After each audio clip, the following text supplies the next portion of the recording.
Receivable financing. So for receivable financing, this is a short-term financing technique wherein you use receivables to raise funds. Receivables are used to raise funds.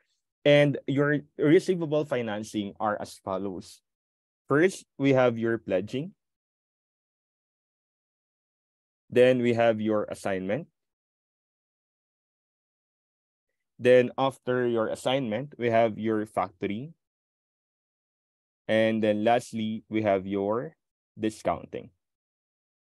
So for pledging and assignment, this is more of a collateral type, while your factoring is more of your sale type. So pledging, assignment, and factoring are normally used in your accounts receivable, while discounting is used on your notes receivable. Let's start our discussion with your pledging. So under pledging, this is also known as your hypothecation, or hypothecating. Okay, hypothecation, or hypothecating.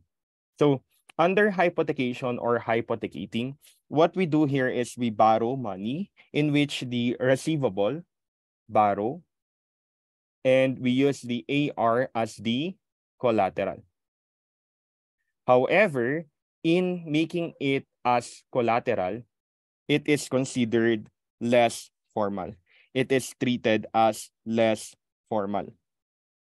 So in your pledging, this is more of a general assignment. Why is it a general assignment? Because there is no specific receivable. There is no specific receivable used as collateral.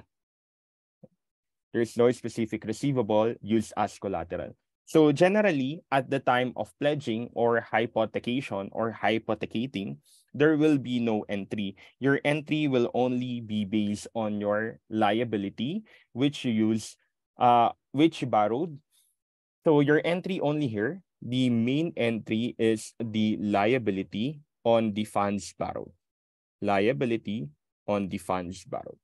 That is for pledging. Next, we have your assignment. Your assignment here, you still borrow and you use AR as a collateral. But in this case, the borrowing is now formal. Why is it formal? Because here, there is now a specific AR used as collateral. A specific AR used as collateral. So therefore, in your specific AR used as collateral, what will happen?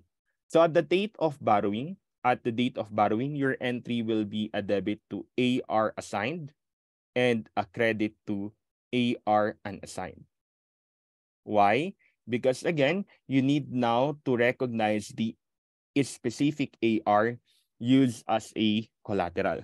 And in assignment, there are two basis of assignment. It can either be non-notification or notification. So assignment can either be non-notif or notif. So what is the effect of your non-notif? In your non-notif, the AR assigned is not notified that the AR was used as collateral. So what will happen here? Okay, so we are the entity. You have here an AR. And then you have here the lender. Okay, so the entity here is the borrower, right? And we have another entity that is considered the lender. So the entity will assign the AR to the lender. However, the AR is not notified. Since the AR is not notified, what will happen? The AR will still pay to the entity. The AR will still pay to the entity. So what will happen here? The entity will still collect the AR, And then based on that collection, the entity will now pay the lender. So that is the process of your non-notif. So the entity will assign the AR to the lender, and the AR will still pay to the entity because they are not notified that the AR is now used as a collateral to the lender. Therefore, the entity will collect the AR, and based on that collection, you will pay the lender. How about in notification?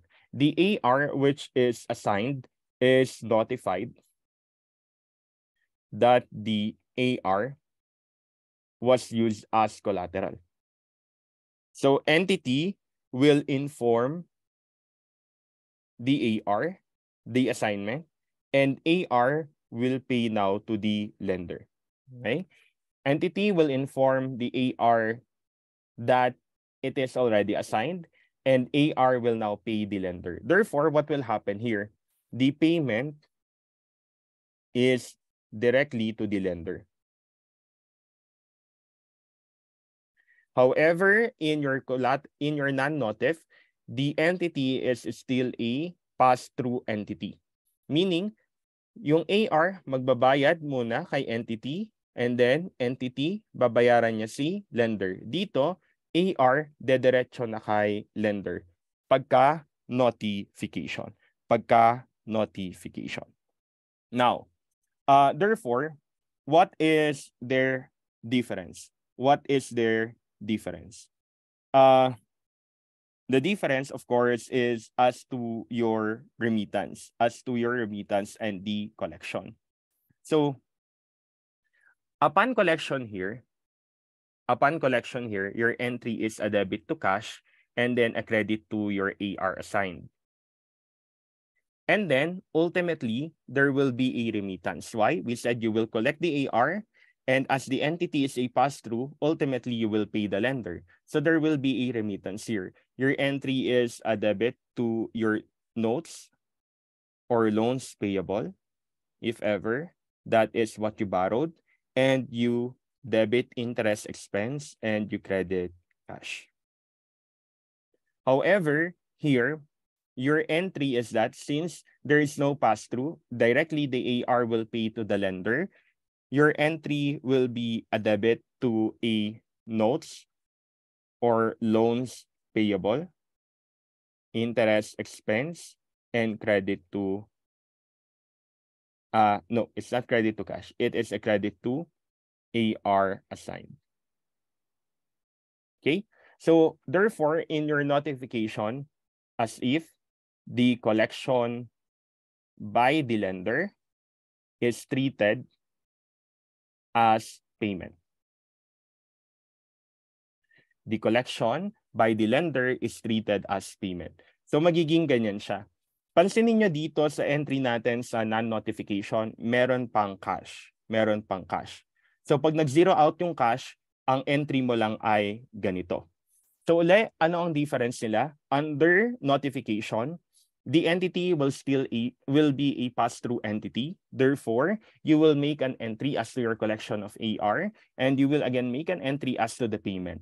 However, for notification, you treat it as a direct payment to the lender. Therefore, your entry is a debit to your loans and interest and a credit to AR assigned. After that, you still need to present something. And what is to be presented in your FS? So under your notes to financial statement, you need to present your equity on assigned accounts. And what is this equity on assigned accounts? This equity on assigned accounts is the difference between the balance on your note payable or loan payable versus the AR assigned. Okay? So whatever is the balance between the difference between the balance on your note payable and loan payable versus the AR assigned is known as the equity on assigned accounts. Okay? That's for your assignment. Next, we have your factory. So what is the problem with your factory? So we said a while back, in your factory, we said a while back in your factoring, this is more of a sale of the AR. It is more of a sale of your AR. So in your sale of AR, generally, the sale can either be with recourse or without recourse. So when we say with recourse, the risks and rewards, it still remain with you or with the entity. The risk and reward still remain on the entity, while with recourse yan. Pag without recourse, ang mangyayari is no more risk. Okay? No more risk on the entity. This is considered as an outright sale. But generally, in your factoring, there are only two questions that is normally asked. And what are those? The first one is the proceeds and the gain or loss on factoring. The proceeds and your gain or loss on factoring. So how much is the amount of your proceeds? Your proceeds is equal to the amount of your receivable, AR, less any charges or fees, less any factors holdback.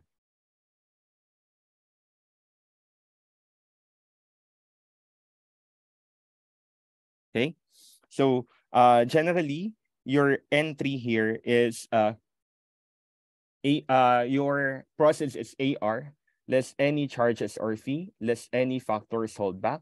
That is your process, and your gain or loss on factoring is equal to your charges or fees plus any recourse liability, if ever. Plus any recourse liability. Okay. So, why? Because generally, your entry here is a debit to... Your entry here is a debit to cash, right? And then you have here your charges or fees. Charges or fees is a form of expense, right? And then you have here your factors holdback, receivable from factor, and this is considered as an asset. And then you need to remove your AR. Therefore, in this particular formula, the main expense to be placed on your profit or loss is the charges or fees. How about the recording of a recourse liability? So to record a recourse liability, so you have here loss and a credit to a recourse liability. So again, your loss here will be part of your expenses, while your recourse liability will be part of your liability. Therefore, when we talk about your gain or loss on factoring based on this particular explanation, you will see that the loss will only come from two items. That is your expenses or charges plus your recourse obligation. Because a recourse obligation is recorded as a loss. So whenever you are asked for proceeds, again, AR less charges or fees less factors holdback, that is the amount of your cash proceeds. If you are asked about your total gain or loss on factoring, your gain or loss on factoring will only come from your charges or fees plus any recourse liability. Okay, that is for your factoring. Again, our main issue here, there are normally two questions here only: the amount of proceeds and the gain or loss on factoring. So I already outlined with you the computation of your proceeds. Therefore, if you make an entry, your entry is a debit to cash, a debit to charges or fees, and debit to receivable from factor, and a credit to AR. If you try to look at it, only the charges or fees will be placed in your profit or loss as an expense. Next one, recourse liability. To record a recourse liability, you debit a loss and then you credit a recourse liability. The loss, therefore, will again be part of your expense, an item of profit or loss. Therefore, whenever we talk about gain or loss on factoring, it is always the losses. And what are those losses? The expenses. Those expenses are your charges or fees and the loss due to the recourse liability. In short, to compute for the gain or loss on factoring, it is your charges or fees plus recourse liability. Sir, how about if there's no recourse liability? Therefore, the gain or loss on factoring will be your charges or fees. That is for factoring. And the last type of receivable financing is your discounting. In your discounting, this is a sale of notes receivable. If factoring is a sale of AR, discounting is the sale of notes receivable. So just the same, whenever we talk about discounting, the sale can either be with recourse or without recourse.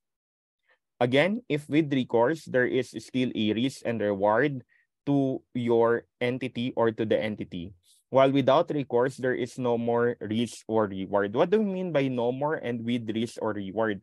Whenever we say with risk or reward, they can still collect from you if ever there is any uncollectible amount out of those ARs and NRs, because again, you are still liable out of those ARs and NRs. But if it is without recourse, in short, there's no more risk that if ever there is uncollectibility of AR and NR, you are not already liable. You are not already liable. However, for discounting, whenever we talk about with recourse, this can either be a conditional sale or a secured borrowing. It is a conditional sale or a secured borrowing. So what is the difference? The difference is that you debit a cash, and then you have here a loss on discounting perhaps, and then you remove the notes receivable and the interest income. That if interest income. So this is your without recourse. So in your with recourse, it can either be a secured borrowing or a conditional sale. So if that is a secured borrowing, take note, it is only considered as a borrowing. It is only treated as a borrowing. Therefore, instead of removing the NR, it will be considered as a liability. How about if ever that is a conditional sale? If that is a conditional sale, we treat your NR as notes receivable discounted. So the full entry in your secured borrowing is a debit to cash, loss, and then we have here liability on notes discounted, and then interest income. So ang different dito ay yung liability on notes discounted. Pag without recourse, notes receivable agad. Pero pag conditional sale naman, notes receivable discounted. So ang entry mo ay debit to cash, loss, and then notes receivable discounted, tapos interest income. So ang entry mo naman doon ay notes receivable discounted sa conditional sale. So secured borrowing, it is a borrowing, therefore you have a liability. While in your without recourse, it is complete sale, therefore you need now to remove your notes receivable. So generally, the questions here again on your discounting is more about your proceeds and then your gain or loss. So let's talk about your proceeds first. Proceeds is equal to maturity value less the discount. Maturity value less the discount. And how do we compute for your maturity value? Your maturity value is your principal plus your interest. Okay? Assuming it is interest bearing. How about if that is non-interest bearing? The maturity value is only the face amount. Take note of that. If interest bearing, you add interest on the maturity value. If non-interest bearing, the maturity value is your face amount. Next, your discount. How do we compute for your discount? Your discount is equal to your maturity value multiplied by your discount rate multiplied by your discount period. And what is your discount period? Your discount period is the date from the time of discounting up to maturity date. Okay? Discounting up to maturity date. That is the discount period. That is the discount period. How about the gain or loss? To compute for the gain or loss, this is equal to the carrying amount of the note. And when we talk about carrying amount of the note, that is the face amount of the note plus any interest that is considered accrued. And then you deduct the proceeds. You deduct the proceeds. Then you have now your gain or loss. To be honest, guys, I never encountered yet a factoring or discounting that it is considered a gain. Normally, factoring or discounting is always at a loss. It is always at a loss. Never did I encounter that a factoring or discounting is a gain. Why? Because you're selling your receivables and there's still a risk as to the uncollectability of those receivables. Therefore, no one in his right mind would purchase those receivables at a price which is considered more than the value of those receivables. So generally, it is always a loss. It is always a loss. Again, take note in your discounting, same as true with your factoring, the main questions revolve around the proceeds and the gain or loss. Okay, let's wrap up your receivable financing. So in your receivable financing, the first one is your pledging. So we said this is informal. There will be no entry that will be made on your pledging. On the second one, we have your assignment. On your assignment, the difference lies whether it is a notification or non-notification. If notification, there is no more cash that will be recorded in our books. No cash on the collection on our books. While in your non-notif, there will be a cash collection. So their difference lies on the collection and then ultimately remittance. In your notification, there is no more remittance, while in your non-notification, there is remittance. And since your assignment is more formal, you need to make an entry as to the assigned AR. So AR assigned and then credit AR unassigned. Ultimately, some of the questions relating to assignment will be the amount of equity on the assigned accounts. And the equity on the assigned accounts is equal to the liability carrying amount versus the AR assigned balance. So whatever is the difference between the liability and the balance of the AR assigned is known as equity on assigned accounts. Third one, after assignment, we have your factoring. Your factoring is a sale of AR. And a sale of AR can either be with recourse or without recourse. So generally, there are only two questions here. What is the proceeds on your factoring and what is the gain or loss on factoring? As I told you a while back, your factoring will always be considered as a loss. So the proceed is equal to the amount of your AR less any charges or fees, less any factors holdback. Then this is your proceeds. Again, your factors holdback is considered as a receivable, while your charges or fees is considered as an expense. How about your gain or loss on factoring? Your gain or loss on factoring will only come on two items. The first one is the value of your recourse liability. And you know that your recourse liability is always measured at the fair value of the liability. And then the second one is the amount of charges or fees as to your factoring. So the two items are part of your gain or loss on factoring.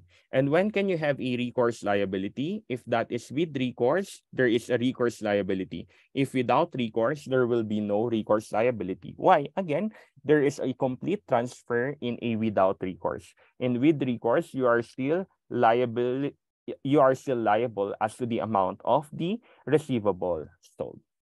And last one, we have your discounting.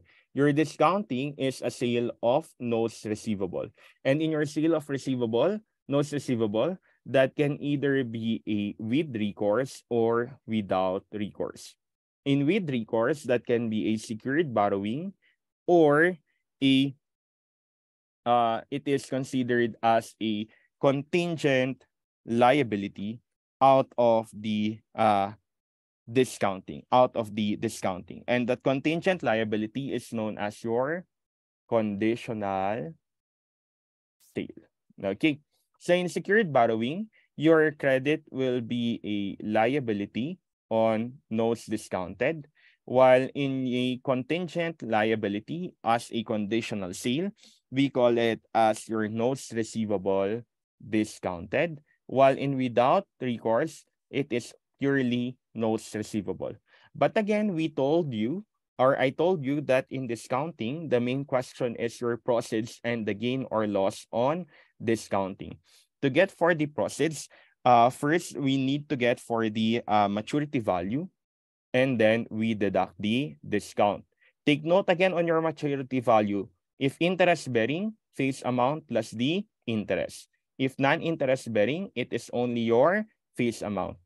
As to your discount is computed by getting the maturity value multiplied by discount rate and the discount period. Discount period is from the time of discounting up to maturity date. Now, as the gain or loss on discounting, it is equal to the carrying amount of notes receivable less the proceeds. And when we talk about carrying amount of notes receivable, it is equal to the face amount plus any accrued interest. So these are your different items of receivable financing. These are your different items of receivable financing.